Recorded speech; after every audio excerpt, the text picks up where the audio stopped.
It's really important that we have stuff like this on, and obviously following on from yesterday, and there's so much going on. Obviously, as some of you will probably know, I'm doing all kinds of gigs all over the place, and every single gig I do is anti-austerity and anti all the bullshit which is being fed and the lies of the press and the whole shit. I think what I'm going to do, without any further ado, is I'll just do a couple of my poems for you, and then maybe just to read a bit from my autobiography, which has just been published.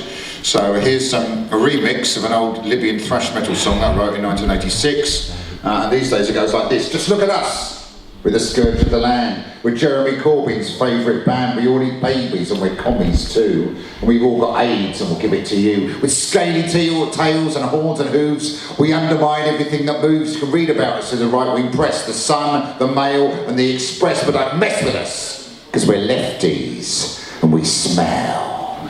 We're the Corbyn supporters from hell. If your telly goes wrong or your car won't start, you can a win or you miss the bus 10 to 1, it's all down to us. If a dog runs off with your copy of the Sun and brings it back with a crossword done, if your pet hamster wakes up dead or you find a squatter in your bed, we did it, and everything else as well, because we're Corbyn supporters from hell. We made your pub serve proper beer. We banned those broadcasts of Top Gear. We're all pacifists, Muslims, gay and members of the IRA. We bring in asylum seekers and make you pay for their new sneakers. We won't sing songs for the Queen. We think X Factor is obscene. But don't mess with us, because we're lefties and we smell. We're the Corbyn supporters from hell. Cheers. I've been doing some gigs on the Jeremy Corbyn for PM tour, which I think is going to be an event here in May. I did one in Croydon recently, which was an away win, given it's Palace territory, obviously. And I'm doing one with Billy Bragg at the Bournemouth International Centre next week, organised by the CWU, where they've given away 2,500 tickets, so that's going to be good news. There's a huge amount of energy coming from it's not so much Corbyn, obviously the person, it's what he represents, it's the absolute anger and disillusionment with the Blair years and with pink social democracy and its failings. So here's a poem for one of the great proper trade union leaders, Bob Crow. Now, I was the day after he died, or a couple of days after he died, so tragically and suddenly, I was contacted by the producer of the BBC Radio 4 programme, The Last Word, who, to my astonishment and pleasure, said, "Attilla, we'd like you to write a poem in memory of Bob Crow for the obituary programme." And I thought, well, thank you. And I did. And I emailed it to them, and he came back, and he was a young man with a terrified expression in his voice. "We can't use this, it's not balanced." So you ask a communist to write a poem about a communist? Oh, fuck. Anyway, so these days we have social media, so fuck Radio 4. I've said that a few times over the years, and I'll say it again now. This is Bob Crow. There was a man who stood his ground, fought every inch and won the day. His legacy is members' law, good work conditions, decent pay. By Tories and their tabloid dupes and those who seek more than their share, just like Millwall, his favourite team, he wasn't liked and didn't care. But those who work in transport knew their leader stood right by their side. No management could lay them low. They wore their union badge with pride. He spoke for passengers as well. Safety, not profit, always first. Opposing fatal funding cuts. Paddington, Potter's Bar, the worst. Bob Crow. A boxer's grandson, he led with the left and packed a punch. The bosses knew he'd take them on. No smarmy smile, no cosy lunch. We need more like him, that's for sure. Upfront and honest to the last. He bargained hard and kept his word. A union leader unsurpassed.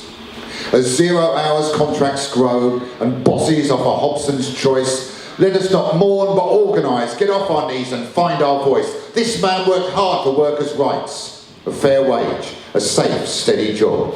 So join a union and stand firm. That's the best way to honour Bob. Cheers.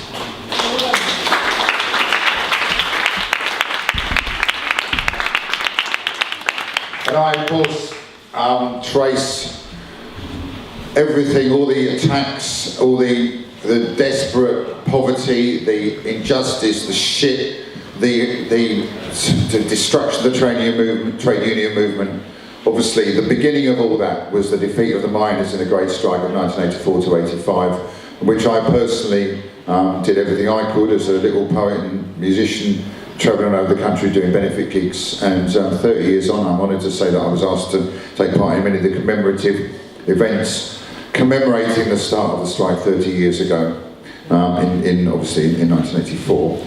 And I wrote this poem for the All Grief Truth and Justice campaign, still campaigning for the real truth about what happened that day to come out. And I performed it at the All Grief Mass Picnic, which happened at the coking plant site. Now obviously a desolate wasteland like so much of the area around it where there used to be coal mines. I performed that at the All Grief Mass Picnic, which took place 30 years on from the day of the All Grief Mass Picket. And to add an insult to massive injury, there was a police helicopter buzzing us where we had this event with all the former miners and trade unionists in the middle of this big field just outside Barnsley. And I wrote this poem for the All Grief Truth and Justice campaign. It's called Never Forget. I remember my stepfather moaning in the first strike in 72. Miners holding the country to ransom. I was 14. I thought about you. You worked underground, often in danger, hewed the coal we depended upon. He earned more checking tax forms in Brighton. I knew then just whose side I was on. I remember keg pickets at Shoreham when our poor bosses shipped in scab coal. By the time they were back 12 years later, a new anger burnt deep in my soul. You'd won once, but this time would be harder, for your foe was no bumbling Heath. It was Thatcher, revenge her agenda, a class warrior, armed to the teeth. You were miners on strike for your future, for your pits, your communities, ways. We were punks, poets, anarchists, lesbians, theatre groups, Rastafarians, gays, different worlds in a rainbow alliance, fired up and determined to win. And Thatcher lumped us all together, punk or miner, the enemy within. As a poet, I crisscrossed the country, from Durham to Yorkshire to Kent, doing benefits, arguing, learning, raising funds that were so quickly spent, playing a tiny role in that great battle which you fought so hard and to the last. A battle so proudly remembered, now that 30 long years have gone past. I remember those pictures from Orgreave, police faces contorted with hate, the communities brutalised, battered by the raw, naked power of the state. If it took guns and tanks to defeat you, she'd have used guns and tanks on you too. The veneer of democracy shattered, the hired thugs of the privileged few. After Orgreave came Wapping, then Hillsborough. With the press and police on her side, Thatcher smiled as those printers were beaten and the 96 football fans died. She had a quite brazen agenda, summed up perfectly well when she said that there's no such thing as a society. Don't blame us for being glad that she's dead. Now the bankers destroy the economy, and the poor and the sick get the blame. And our once proud and strong labour movement is shackled and timid and tame. But this poet will always remember the brave men and women I met. We will carry on fighting for justice, and we'll never, no never, forget. Cheers.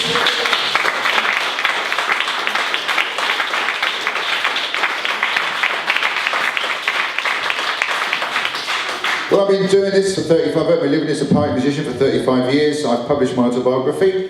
15 years or so ago, I was with my mate Mick from Melbourne, walking through Whitby in North Yorkshire, and we came across a little alleyway called Arguments Yard. And I said to Mick, if I ever write my autobiography, it's going to be called that, Arguments Yard. And sure enough, last year when I finished it and I got my stepson Pat to take a photo, there it is, Arguments Yard. It's in Whitby, and my life has been a series of arguments, and in this book there are many. There's the argument I had in the middle of a Black Flag gig with Ian Stewart from Screwdriver. There's hundreds of them, and there's the argument I had with John Cale, one of my all-time favourite musicians, when he got me thrown out of my own gig. There's all kinds. I'll just do a little tiny bit from him, and I'm going to do a little bit from right at the end, because life isn't all, life is about everything, obviously, and this is, I had a brush with the fundamentals of it last year. I got diagnosed with bladder cancer, and there's a little addendum to my autobiography right at the end called "A Sting in the Tail" about my experiences with something known as flexible cystoscopy.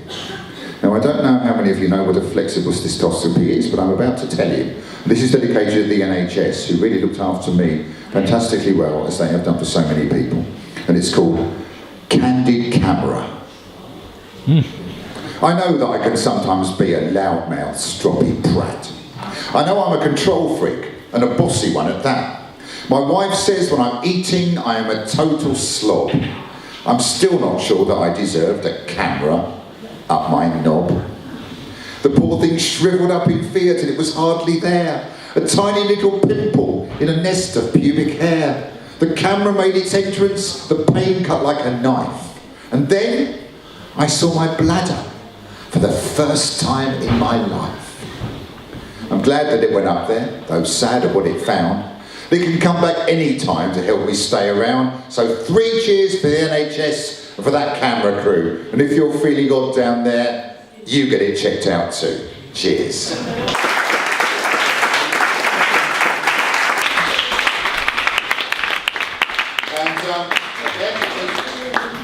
Because I write about everything, you know, I mean, I have lots to say about politics and what's going on in the world, but I reflect a lot of stuff in my work, and what I'm going to do for you now is I'm going to give you a tiny little snippet of my shittiest ever gig. Now, I've done some shit gigs. I've had darts, I've had fights with Nazis, I've had my mandolin smashed over my head by Nazis on stage, I've had darts thrown at me, dustbins, clothes, all back in the 70s and 80s, mainly in the early 1980s. Dustbins, beer glasses, darts, chairs, various other things, piss, you know, that's not pleasant, but this is the shittiest gig I ever did, and I'm telling you, if you have ever, as a musician or poet or as a punter in the audience, ever seen a shittier gig than my shittiest gig, I'll buy you a pint.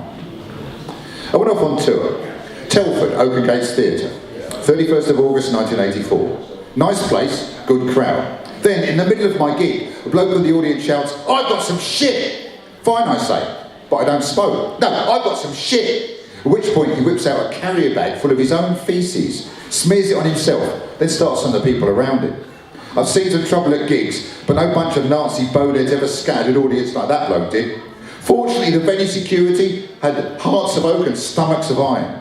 They pulled him out and the gig carried on.